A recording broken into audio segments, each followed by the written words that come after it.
Por que quixen vir eu aquí e por que vin importante facer unha residencia literaria? Era algo que tiña moitas ganas de facer,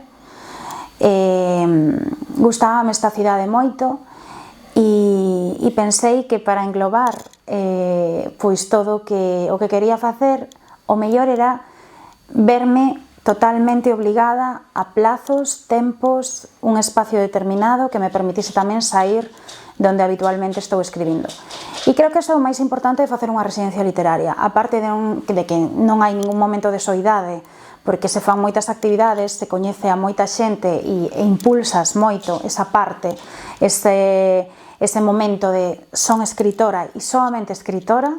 pois tamén está esa parte de plazos, estructura, que para min é moi importante e que aquí o teño, porque teño esa parte de soidade